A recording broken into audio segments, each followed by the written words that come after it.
It's early morning, sitting here sipping on some coffee and watching the sun come up. And I was just thinking about someone I know that's struggling with,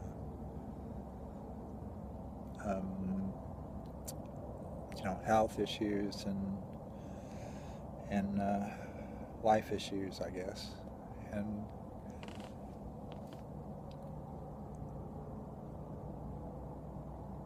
I, I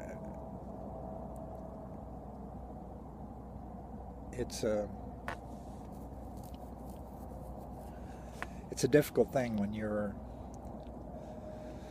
the one struggling because you can't see beyond your own world, so to speak. So you kind of get lost and trapped in that, to where you're kind of blind to even obvious things that can make a difference.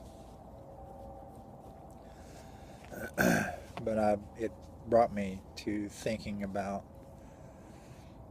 the health issues come about. These particular came about by just not taking care of the body. The body gets. I look at it this way. It's kind of an analogy, but is that you're kind of the god of your cells. Your cells depend on you for everything. You know, if you just quit eating and quit drinking, and your cells deteriorate and die. They can't function without the things, without you taking action. And when you constantly feed them stuff that they can't use, or even worse, things that are, harmful to the body, toxic to the body, then your cells get sick. And when your cells get sick, then it causes dis-ease or disease. And then we go to the doctor, and the doctor says, yes, you've got this disease, take this medication and this will help. And it does help, but it also, whatever that medication does in the body, also causes another imbalance. And then that imbalance gets to the point to where there are physical expressions of it in your body, and then you go to the doctor and you get something else, and it becomes just an endless cycle. And it's if you give your body what it needs, it can take care of you. If you feed it properly, and you do your best. But even if you take some toxins in, I try to eat a very strong organic diet because I know the nutrients are there for the most part, and none of the things like pesticides and stuff which are toxic to the body. So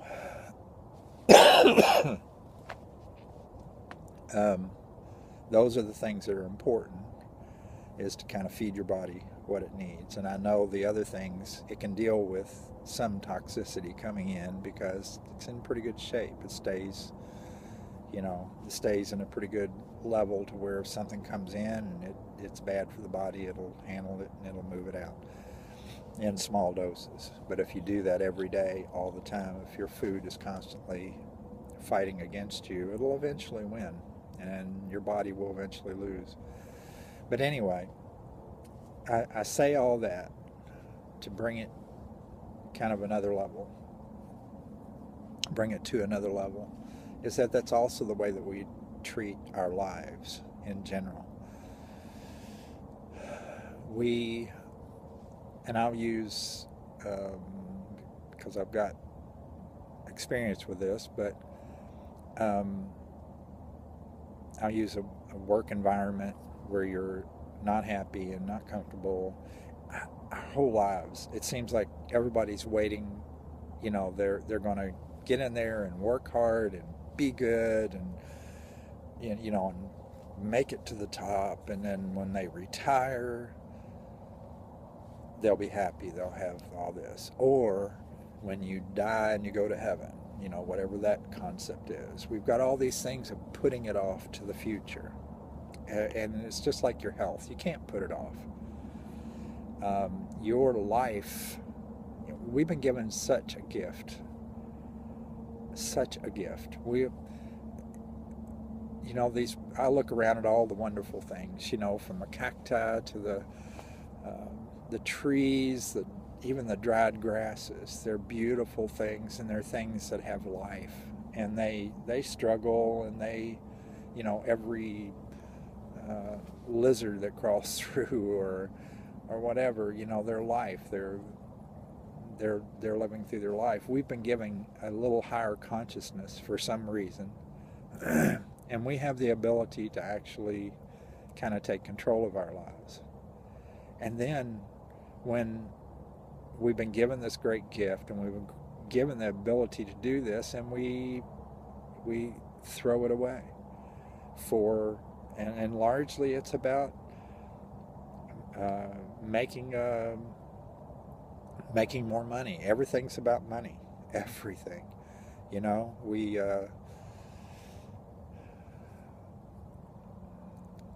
got to be secure in our old age. We've got to, and we're not living life now. And it's you know, the world's not built for you to be happy. The world is, I say the world in that our culture, it's a culture of production. It's a culture of consumerism. It's a culture of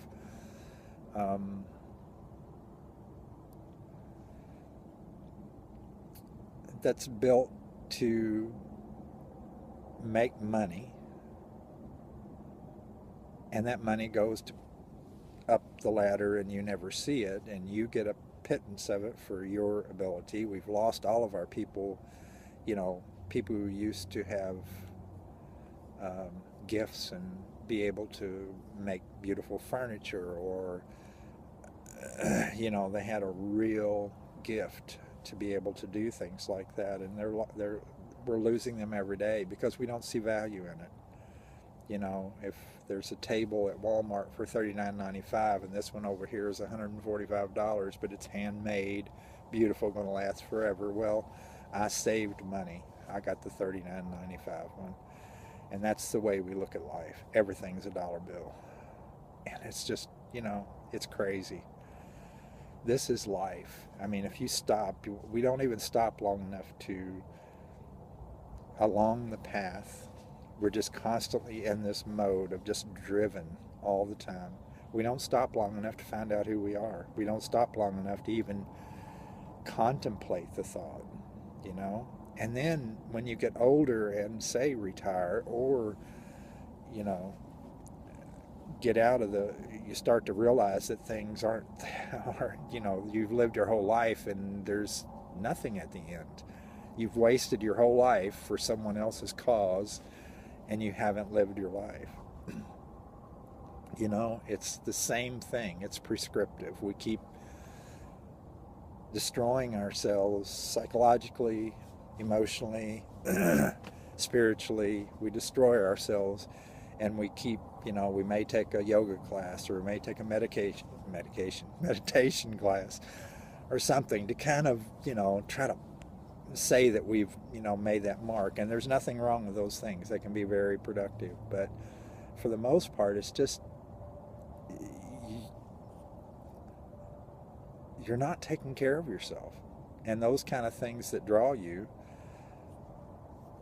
are just little tiny tastes of what's really there all the time. And you have it, it's yours. You don't have to live in that life. You do have to make changes, which is another hard thing for us, because we want to be like in the Joneses category, you know. Oh, we're not doing as well. Oh, they won't see us as this. Oh, they won't see me as that. You've got to let go of all that. It's got to be, you know, live life.